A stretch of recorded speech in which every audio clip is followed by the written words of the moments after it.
Hi students, welcome to my channel. आज हम micturition reflex के बारे में जानने वाले हैं। ठीक है, मिक्चुरेशन रिफ्लेक्स में हमें क्या एग्जाम पॉइंट ऑफ व्यू से लिखना है और क्या समझना है वो देखेंगे हम इस वीडियो में। तो ब्लैडर है, सबको पता है ब्लैडर, और ये यूरेथ्रा है इसकी एनाटमी। ठीक है, मेल फीमेल में डिफरेंस ये होता है, यहाँ पे एक एनाटमिकल तो नहीं होता बट फिजियोलॉजिकली एक इंटरनल स्फिंक्टर मेल में होता है, फीमेल्स में नहीं होता। ये एक्सटर्नल यूरेथ्रल स्फिंक्टर है, बाहर वाला, दिस वन, राइट। तो बेसिकली ये जो मसल है हमारी ब्लैडर की, उसे हम बोलते हैं डिट्रेसर मसल। ठीक है, तो अल्टीमेटली जब मिक्चुरेशन होगी तो डिट्रेसर मसल कॉन्ट्रैक्ट होगी और वॉइडिंग होगी, और क्योंकि एक्सटर्नल स्फिंक्टर हमेशा कॉन्ट्रैक्टेड रहता है तो वो रिलैक्स होना है। अब ये कॉमन चीजें हम देखेंगे आखिर ये सब होता कैसे है। ठीक है, बट उससे पहले हमें ये भी जानना है कि रेस्टिंग कंडीशन में क्या होता है ना, कब तक होता है, कब तक बेसिकली हमें वॉइडिंग की फीलिंग नहीं होती, राइट। तो चलो देखते हैं। तो बेसिकली क्या होता है, 150 ml तक ब्लैडर में जब यूरिन, हमें पता है किडनी जो है वो कॉन्टिन्यूसली यूरिन बना रही है जो यूरेटर से आ रहा है। अब यूरेटर ऑब्लिकली अरेंज होते हैं ताकि जब ये कॉन्ट्रैक्ट हो, जब डिट्रेसर मसल कॉन्ट्रैक्ट हो तो यूरिन बैकफ्लो ना हो किडनी की तरफ। ठीक है, इस तरीके से होते हैं ये अरेंज्ड। तो अल्टीमेटली जब 150 ml यूरिन जब कलेक्ट हो जाता है तो थोड़ा सा प्रेशर राइज होता है ब्लैडर में, जिसे फर्स्ट अर्ज जो हम फील कर पाते हैं। ठीक है, और अराउंड 400 ml जब होता है यूरिन तब फुलनेस वाला फील आता है। तो बेसिकली क्या होगा, जब ये फुलनेस वाला फील आता है हमें, तो होता क्या है, कैसे हम फील करते हैं। तो अल्टीमेटली हम यहाँ बात कर रहे हैं बच्चों रिफ्लेक्स के बारे में। तो हमेशा जब भी आप रिफ्लेक्स के बारे में बात करो, हमेशा माइंड में देखना कि रिफ्लेक्स आर्क होती है हमारे पास। अगर आपको रिफ्लेक्स आर्क के सारे कंपोनेंट क्लियर हैं तो आपको रिफ्लेक्स भी क्लियर होगा। तो अल्टीमेटली यहाँ भी कोई नर्व है जो इस सिग्नल को लेके जाएगी। अब यहाँ पे स्टिमुलस क्या है, यहाँ पे है स्टिमुलस फुलनेस, यूरिन की वजह से जो फुल हुआ है तो डिट्रेसर मसल इससे स्ट्रेच होगी। तो यहाँ पे स्टिमुलस क्या है, स्ट्रेच। तो इस मसल की स्ट्रेच को फील कौन करेगा, हमारी कोई नर्व एंडिंग होंगी यहाँ पे। तो पेल्विक नर्व है जो इसको सप्लाई कर रही होती है। तो ये है एफरेंट नर्व एंडिंग हमारी। ठीक है, इसे हम बोलेंगे afferent, this one is afferent. ठीक है, अब ये एफरेंट नर्व एंडिंग जाएगी किसी कोऑर्डिनेटिंग सेंटर में। रिफ्लेक्स हमेशा रिफ्लेक्स में जो होता है, राइट। तो यहाँ पे जो कोऑर्डिनेटिंग सेंटर है दिस इज स्पाइनल कॉर्ड, और लेवल क्या रहेगा हमारा, S2 S3 और S4। ठीक है, तो इस लेवल में जाएगी। अब यहाँ से वापस आएगी तो कोई ईफरेंट भी होगा। तो ईफरेंट नर्व एंडिंग हमारी क्या है, ईफरेंट नर्व एंडिंग है हमारी same pelvic nerve but parasympathetic. So this is parasympathetic nerve जो कि इस डिट्रेसर मसल को कॉन्ट्रैक्ट कराती है। सो पैरासिम्पैथेटिक नर्व का जो स्टिमुलस है, अगर ये एक्साइट होती है तो ये डिट्रेसर मसल कॉन्ट्रैक्ट होती है।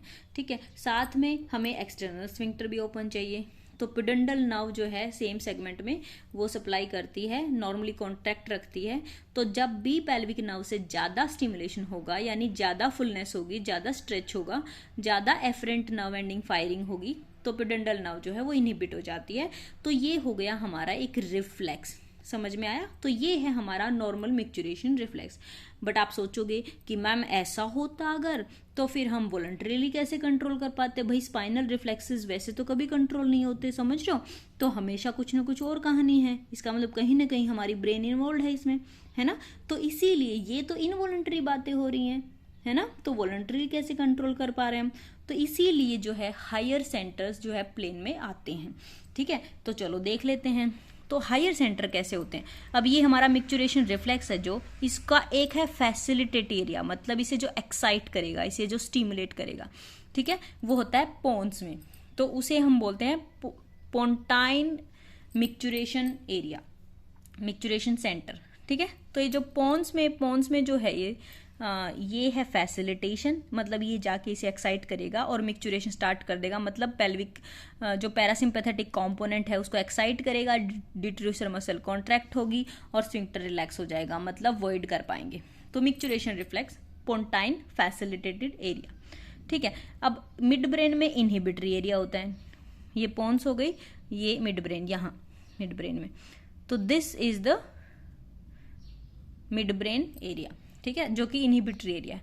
अब समझ में आया होता क्या है बेसिकली, मतलब मिड ब्रेन हमेशा इस रिफ्लेक्स को इनहिबिट करके रखेगी। मतलब मिड ब्रेन किसका काम करेगी, स्टोरेज का काम करेगी। तो जो स्टोर करने का काम कर रहा होता है वो मिड ब्रेन उसे इनहिबिट करके रखती है। ठीक है, और कॉर्टेक्स जो है नॉर्मली इनहिबिट करके रखता है पोन्टाइन सेंटर को। ठीक है, कॉर्टेक्स हमेशा इनहिबिट करता है। जब तक हम एक कंफर्टेबल एनवायरनमेंट में ना पहुंच जाएं जहां वॉइड कर पाएं, तब तक कॉर्टेक्स जो है वो पोंटाइन सेंटर को इनहिबिट करके रखेगा। जब कंफर्टेबल कंडीशंस हो जाएंगी तब ये इनहिबिशन हटा देगा और पोंटाइन सेंटर जो है वो एक्साइट करेगा मिक्चुरेशन रिफ्लेक्स को और कॉन्ट्रैक्शन ऑफ डिट्रूसर हो जाएगा।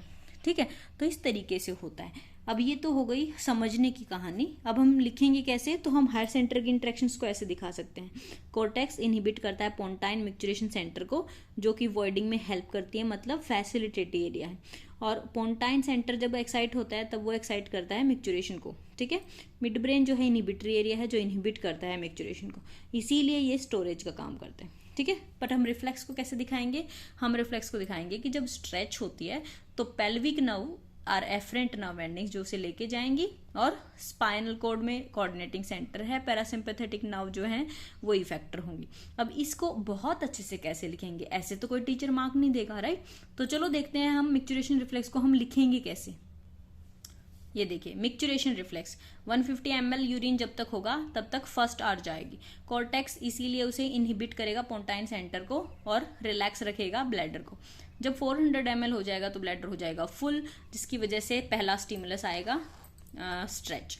तो स्ट्रेच इन डिट्रूसर मसल, ठीक है, उसकी वजह से, क्योंकि हम रिफ्लेक्स की बात कर रहे हैं बच्चों, तो हमेशा जहां भी रिफ्लेक्स आए, चाहे वो किसी भी सिस्टम से क्यों ना हो, आप इस तरीके से आंसर करेंगे तो मार्क्स कोई नहीं काटेगा आपके। स्टिमुलस है यहाँ पे स्ट्रेच, एफरेंट नर्व एंडिंग कौन है, पेल्विक नर्व है। ठीक है, कोऑर्डिनेटिंग सेंटर कौन है, स्पाइनल कॉर्ड, सैक्रल सेगमेंट्स। ठीक है, इफ्रेंट कौन है, पैरासिम्पैथेटिक पेल्विक नर्व। इफेक्टर कौन है, डिट्रूसर मसल कॉन्ट्रैक्ट होगी, और इनिबिशन होगा यूरेथ्रल स्फिंक्टर का, मतलब पुडेंडल नर्व का, और अल्टीमेटली हो जाएगी वॉइडिंग। तो ये हो गया हमारा flow chart of micturition reflex. अब एक लास्ट चीज, सिस्टोमेट्रोग्राम। ठीक है, ये हमें पता कैसे चला कि 150 ml पे हमें प्रेशर फील हुआ था, 400 ml पे हमें प्रेशर फील हुआ है, ये पता चला सिस्टोमेट्रोग्राम से। सिस्टोमेट्रोग्राम और सिस्टोमेट्री से क्या होता है, बेसिकली सिस्टोमेट्रोग्राम होता है, ग्राफ को बोलते हैं सिस्टोमेट्रोग्राम और प्रोसीजर को बोलते हैं सिस्टोमेट्री। होता है क्या basically, cystometrogram is graphical representation of change in pressure with change in bladder volume. अब वो क्या होता है, ये देखिए, इसे बोलते हैं सिस्टोमेट्रोग्राम। बेसिकली क्या है, जब ब्लैडर के अंदर ट्यूब डाल के उसे खाली कर लिया गया, ठीक है, और हर 50 ml उसमें जो है एयर या फिर सलाइन डाला गया, तो हर 50 ml में जो है ब्लैडर का जो प्रेशर है वो कैसे चेंज होता है। ये एक्स एक्सिस है जिसमें है ब्लैडर का वॉल्यूम, ठीक है, और ये है प्रेशर। तो इंट्रावेसिकल वर्ड यूज करते हैं हम ब्लैडर की जगह पे, तो इंट्रावेसिकल वॉल्यूम, इंट्रावेसिकल प्रेशर। तो हर 50 ml पे किस तरह से चेंज होता है प्रेशर, उसका प्लॉट है ये सिस्टोमेट्रोग्राम। ठीक है, तो हर 50 ml जब डालते गए तो प्रेशर कैसे चेंज किया वो प्लॉट कर दिया यहाँ पे। तो अराउंड 150 ml पे जो है जो फर्स्ट प्रेशर चेंज होता है, इसे हम बोलते हैं फर्स्ट अर्ज जो फील होता है। उसके बाद आप देख रहे हो थोड़ा फ्लैट सा ही जाता है ये, मतलब बहुत ज़्यादा प्रेशर चेंज नहीं होता। फिर अराउंड 400 जो है सडनली स्टीप प्रेशर चेंज हो जाता है। तो इस कंपोनेंट को बोलते हैं 1, जिसमें एक फास्ट कंपोनेंट होता है 1A, एक स्लो कंपोनेंट होता है 1B, फिर जो फास्ट कंपोनेंट होता है वो 2 होता है। तो अल्टीमेटली जो 400 ml पे जो देखा गया कि प्रेशर सडनली चेंज हो रहा है ब्लैडर का, तो उसको हम बोलते हैं कि ये है हमारा बेसिकली ब्लैडर फुल हो गया, जिसकी वजह से स्ट्रेच रिसेप्टर्स काम कर रहे हैं। अल्टीमेटली प्रेशर इंक्रीज होना शुरू हो गया है, तभी स्ट्रेच रिसेप्टर जो है स्टिमुलेट करते हैं हमारी एफरेंट नर्व एंडिंग को। तो ये कभी कभी 2 मार्क में पूछ लिया जाता है, सिस्टोमेट्रोग्राम बताओ क्या होता है। तो उसमें हमें बताना क्या है, ये डिफाइन करेंगे हम, ये प्लॉट करेंगे हम, ठीक है, और हम तीनों कंपोनेंट को बताएंगे कि 1A is slight increase in pressure with 50 ml of volume, ठीक है। Then 1B is approx straight line, ठीक है, लगभग स्ट्रेट लाइन होती है with no pressure change. 300 ml तक कोई प्रेशर चेंज नहीं होता। क्यों? क्योंकि जो because of plasticity of bladder, मतलब जो ब्लैडर है वो डायलेट होता जाता है, रेडियस भी चेंज हो रहा है उसका, इसीलिए टेंशन नहीं डेवलप होती, इसीलिए ये स्ट्रेट होता है। उसके बाद जब है प्रेशर चेंज 400 ml जब यूरिन अक्यूमुलेट हो जाता है, तब हमेशा कर्व सडनली स्टीप हो जाता है, बिल्कुल, ठीक है, प्रेशर सडनली चेंज होता है। तो ये 3 कंपोनेंट आप बताएंगे इसमें सिस्टोमेट्रोग्राम में। So that's all about micturition reflex. Cystometrogram अगर क्वेश्चन आता है तो आपको बताना है, नहीं तो आपकी चॉइस है, आप बताना चाहें तो, नहीं तो छोड़ भी सकते हैं। Thank you so much for watching. If you have any query you can comment. अगर आपको मेरी वीडियोस पसंद आ रही हो तो प्लीज़ सब्सक्राइब कर दीजिएगा, it motivate me always. Thank you so much, bye bye.